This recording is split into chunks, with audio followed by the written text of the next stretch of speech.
ফেনীতে যে ঘটনাটা ঘটে গেল, ফেনী, কুমিল্লা এবং লক্ষ্মীপুরে, এই ঘটনাটার কি প্রাকৃতিক না মানুষের তৈরি?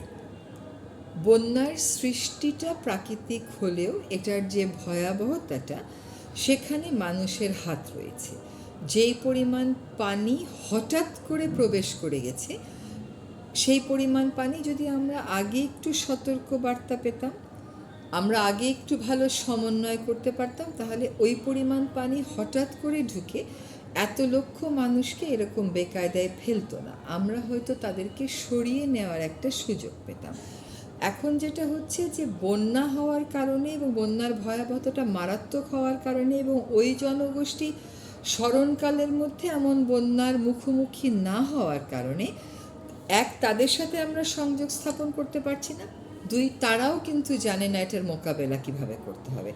তো এত ক্ষয়ক্ষতি, এত ভয়াবহতাটা আমরা হয়তো কমাতে পারতাম যদি আমাদের মধ্যে জাতীয় আন্তর্জাতিক পর্যায়ে সমন্বয় থাকতো এবং জাতীয় পর্যায়ে এই অস্থির অবস্থাটা না থাকতো, আমরা একটু ভালো করে সমন্বয় করতে পারতাম। এই জায়গাটায় নদী কমিশনের কোনো ভূমিকা ছিল কি না ইন্টারাকশনের, যাতে তাদের তো সমন্বয়টা সবসময় ভারতের সঙ্গে আসছে, এবং এখানে তাদের জানানোর ক্ষেত্রে কোনো খামতি ছিল কি না, এবং আমাদের যে পরিবেশ অধিদপ্তর তারা মানুষকে সহজ করে বার্তা দেবার ক্ষেত্রে কোনো রকম তাদের কোনো তাদের তাদের দায়িত্বে কোনো অবহেলা করলো কি না?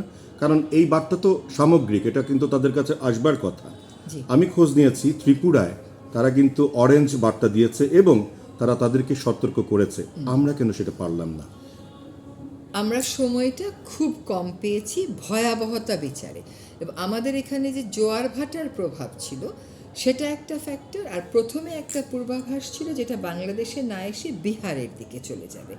এই তিনটা কারণে আমাদের এই সমস্যাটা হয়েছে। এটা পরিবেশ অধিদপ্তর না, আবহাওয়ার যে পূর্বাভাস দেয় তাদেরকে আবহাওয়া আপনার আওতায় না, তারপরও প্রশ্নটা করেছি কারণ আপনি পরিবেশ নিয়ে কাজ করেন। যখন আমরা বন্যার মতন একটি বিষয় নিয়ে কথা বলবো, কাজ করব, দুর্যোগের মতন একটি বিষয় নিয়ে কাজ করব, তা আমি যদি আপনার জায়গাতেও থাকি টেবিলের ওপারে, তারপরেও সেটা আমার দায়িত্বের মধ্যে পড়ে। এই জনগোষ্ঠীর পাশে দাঁড়ানো তো সকলেরই দায়িত্ব। আমার কাছে যেটা মনে হয় যে আমাদেরকে যদি একটু আগেও জানানো হতো, তাহলেও কিন্তু আমরা 10টা ঘন্টা সময় পেলেও, 6টা ঘন্টা সময় পেলেও অনেক মানুষকে সরিয়ে নিতে পারতাম। আর আবহাওয়া অধিদপ্তরের সক্ষমতা, তার সীমাবদ্ধতা, এগুলো নিয়ে আপনারাও বহুবার লিখেছেন। সেগুলো সীমাবদ্ধতা অ্যাড্রেস করার সময় বা সুযোগ তো আর আমরা পাইনি। তবে বার্তাটা তারা যখন দিয়েছে, তারা আগাম বন্যার পূর্বাভাস দেওয়া এক জিনিস, আর ভয়াবহতাটার পূর্বাভাস দেওয়া আরেক জিনিস। তো আগাম বন্যার সতর্কতা দিলে ওইটা আগাম বন্যা যেটা আমাদের ইউজুয়ালি হয় মৌসুম বন্যা, সেই হিসাবেই ধরে নেওয়া হয়েছে। কিন্তু পরে যে ফ্যাক্টরগুলো যোগ হয়েছে, যে হঠাৎ করে মেঘের বিস্ফোরণ ঘটা, হঠাৎ করে যেদিকে যাওয়ার কথা সেদিকে না দিয়ে লঘুচাপ বাংলাদেশের দিকে চলে আসা, এইগুলো আসলে আমার মনে হয় যে এগুলো বুঝতে পারার ক্ষেত্রেও না, এগুলোকে আপনি প্রাকৃতিক যেটা বলবেন সেটাও বলবেন, একই সাথে এটাও বলার দরকার যে যৌথ নদী কমিশন থেকে বা উজানের দেশ থেকে যদি আমাদেরকে একটু আগে জানানো হতো, আমরা একটু ভালো প্রস্তুতি নিতে পারতাম। এবং এটার জন্য আমার আপনার চুক্তির প্রয়োজন নাই। আন্তর্জাতিক আইনে তো good neighbourliness and international cooperation, no harm principle, এগুলো তো আছে, সেগুলোর বেসিসেই জানানো যায়।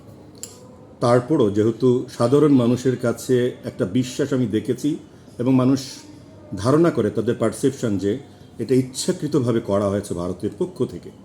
আপনি দায়িত্বে বসে আপনি এটা দেখেছেন কিনা যে আপনার একজন কলিগ, আপনি যেভাবে কথা বলছেন তিনি কিন্তু সেভাবে বলেননি, উনি কিন্তু একটা কমেন্ট করে ফেলেছেন যে দায়ী করে।